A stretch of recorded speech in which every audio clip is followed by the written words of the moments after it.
Hi,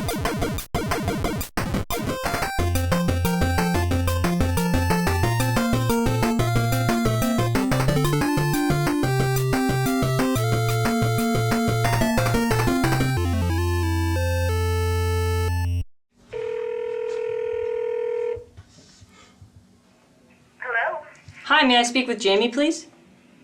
This is Jamie. Hi, Jamie. This is Erica Greco from over at Penny Arcade. Hi, Erica. How's it going? I'm doing well. How are you doing? I'm doing pretty well.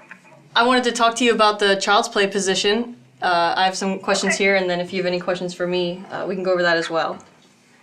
Okay, cool. Obviously, we're doing the new hiring process right now for the Child's Play hire, and I didn't see that hire happening a year ago. In fact, I made this big sort of speech to the entire company during our annual get-together that we really wouldn't be hiring anymore for the next couple of years, and turns out I was wrong.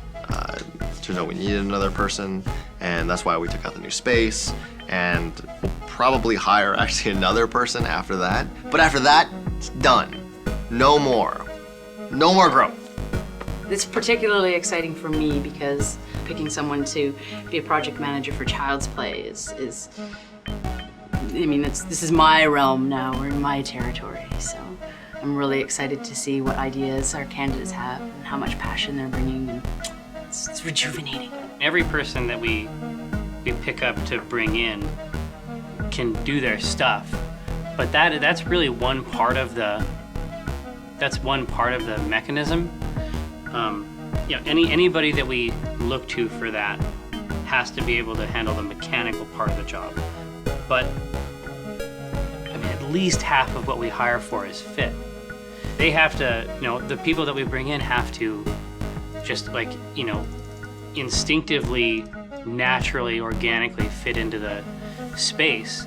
You know, like there was always this portion in our minds that was reserved for this other human being. So the people that we bring in have to be compatible already.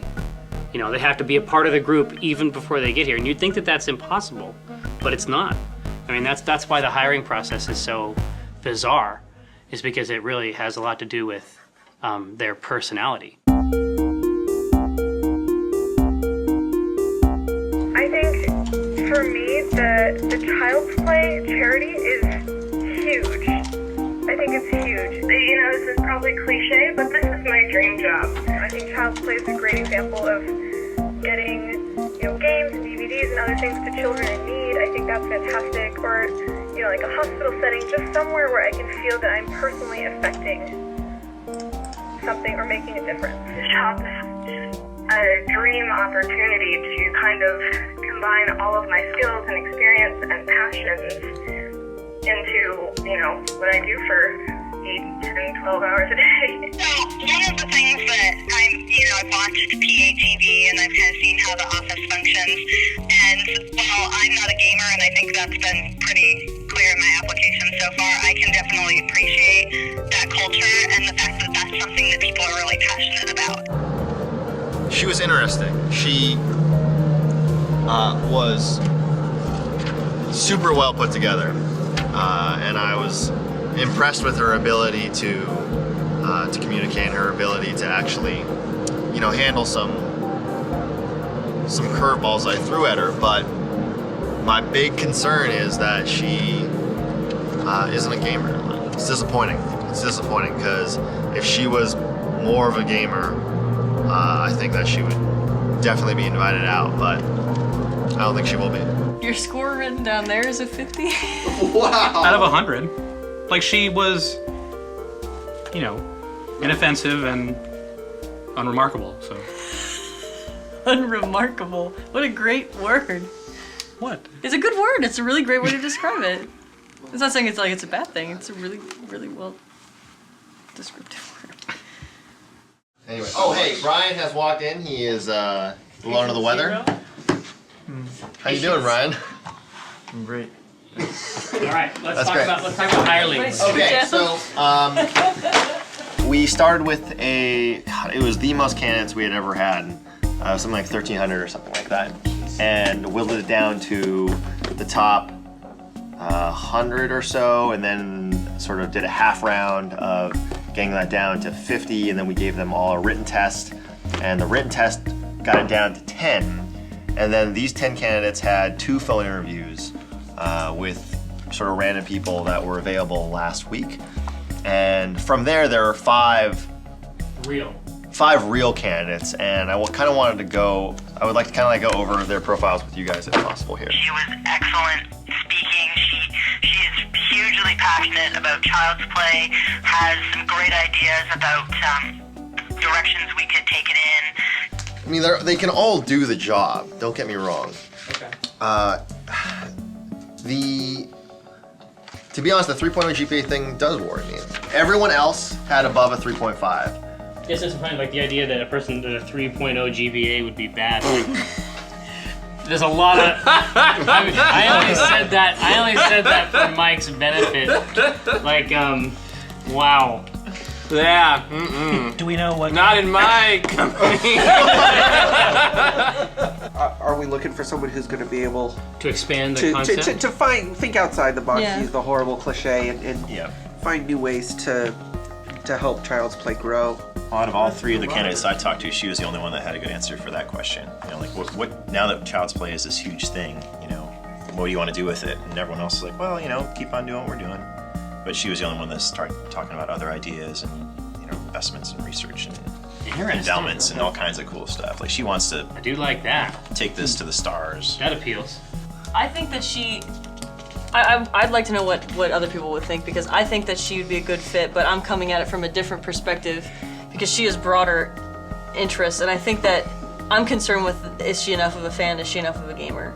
This process is so finely honed that by the time we get down to the people we're bringing into the office for interviews, we know that each one of them could do the job. Can do the nuts and bolts of the job, but we're really at this point assessing how good a fit they are into Penny Arcade culture. So there's a lot that we're looking for. We all have our lists, and then we're also throwing in some actual job application, stuff that's applicable to the job as well.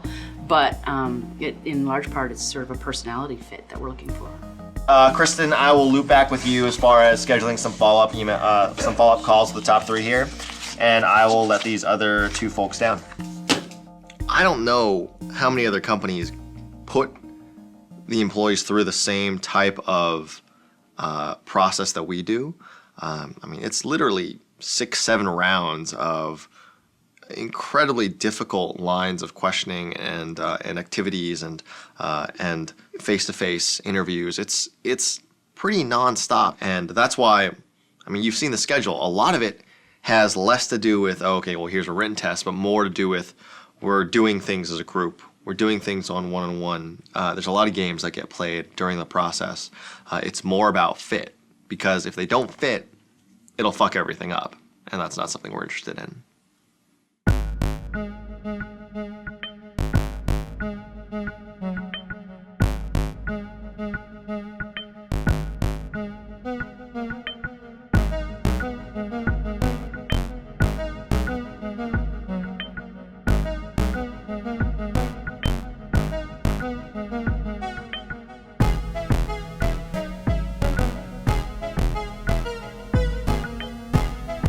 If she's hard to talk to, how can she do PR?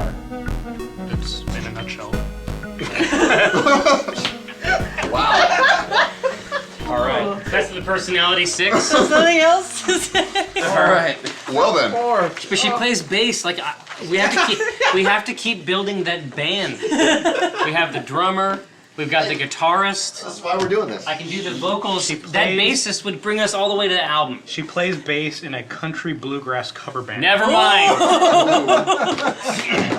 She's out of there.